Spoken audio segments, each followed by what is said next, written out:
Nanay ko, malaki ko nanay ko. Pinita na ako sa TV. Bye ma. Ay ma, nandito na ako ma. Bigay mo na. Bigay mo. Tampayan. Ito mga pogi kong anak. Handa ba? Buhaw na lagi ng ating nakikita. Talagang binigay sa akin ang araw na ito upang ipagdiwang ang ating school intramurals. Sa palisahan.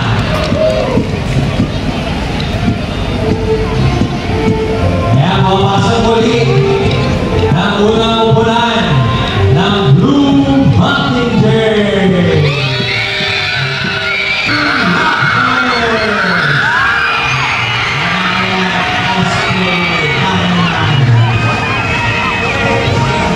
And for 13. Yan. Kaya mapapagin kasi medyo mahirap sa hawak. The one fantastic articles.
Bakit ang dami niya na?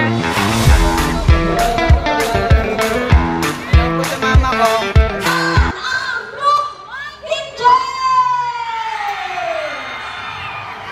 Alright! May patalon-talon pa kayo dyan. Ngayon naman, nasaan ang Green Raptors? Alright! Mga asuna. Nasa? Dahil naman, saan ang Wild Fantasmas Articles? Ano, parang mas malakas ang puti. Okay!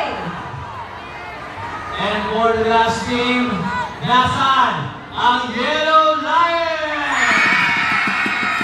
Aba! May pabongo pa tayo. Let us hear Steve. One spirit, one goal. Let us play one. This is the day we ignite the spirit of sportsmanship, unity, and excellence.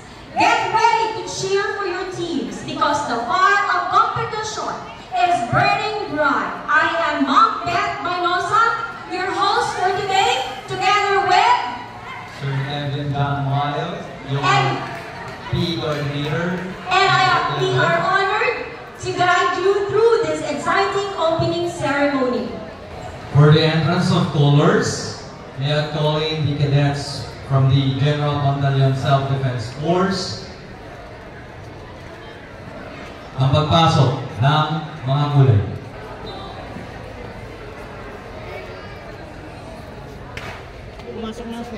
Singing of the national anthem.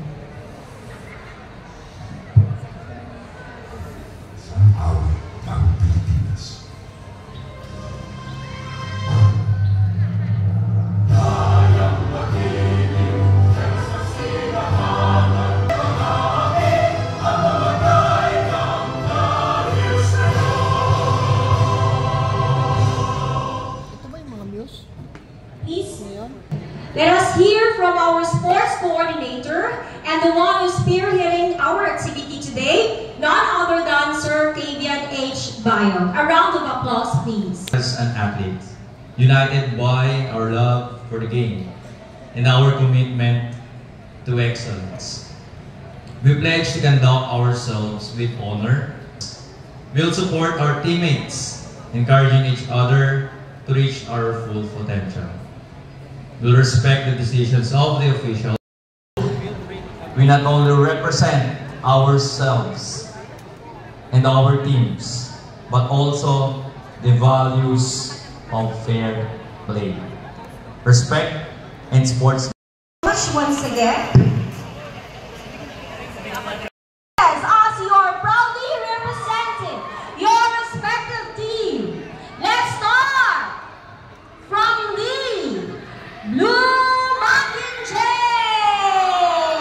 Ayan, nasa ng yellow. Kailangan nyo ba ng mikropono? 1, 2, 3, go! Runga, runga, runga, runga, runga, runga,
hinihikayat ko kayong magbigay ng inyong buong puso at lakas sa bawat laro.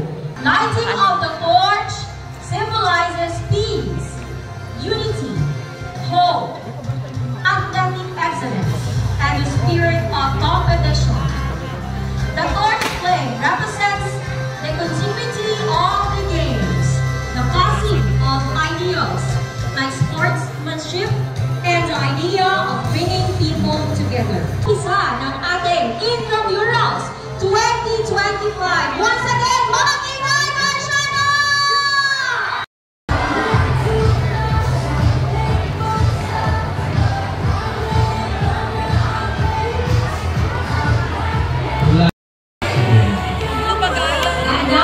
Friendship and personality. Before we go further, Mama Bell, by meeting the fierce and fabulous contenders vying for the crown, representing their respective teams. Here, our candidates in their production number! Palakpakan po natin!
12 records.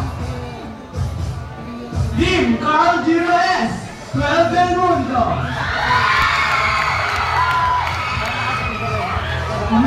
Representing Team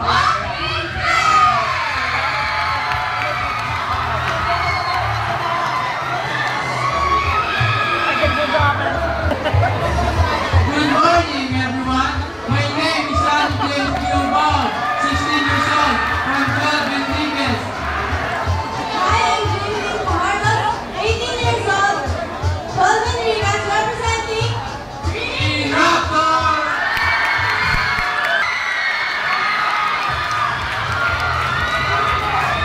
Nandiyan ba ang white team?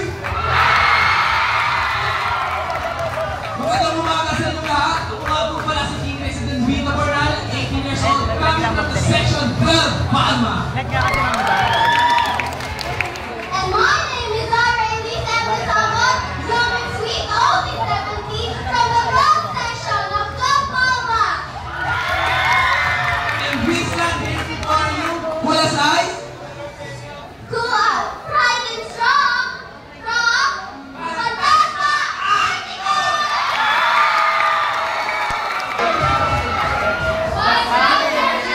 Good morning, everyone. I am Jilly Sarya, 18 years old, from Subic, Canada.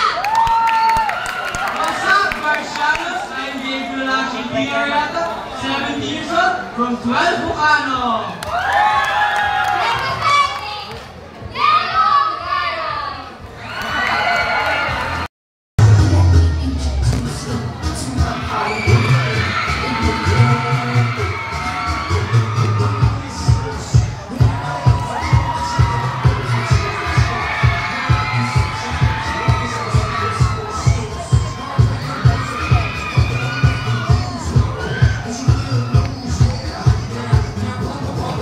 Good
natin. Ang tanong? Ang sagot. Sa kanyang galing. Alright, in your opinion, how do intramural events contribute to the overall development of students? Again, in your opinion, how do intramural events contribute to the overall development of students? You have Isang maligayang bati muna sa ating lahat, to the panelists of judges, and also sa mga estudyante or garsyadas na narito. Gising pa ba kayo? To answer the question po, paano nga ba nagko-contribute ang event na intramurals event sa ating school development or sa development ng bawat estudyante? Naniniwala ako bilang isa ring estudyante na naging member din ng sports during my grade 11 year. Naniniwala ako na dinedevelop nito ang friendship, sportsmanship, at respect sa bawat isa. Hindi lamang para sa makipagkompetensya sa bawat isa, kundi binubuo din ito ang friendship, kung gaano nga ba katatag ang isang grupo, ang isang team o isang komunidad, or isang school kung magiging ako ay specific. At bilang maging isang punto ko, isa sa naging oath-taking natin kanina ay ang oath of sportsmanship. Ang sportsmanship, dito tinutukoy kung paano natin dapat irerespeto at pinapahalagahan ang bawat players at hindi natin dapat sila tinitingnan bilang isang kakompetensya natin. Yun lamang po, maraming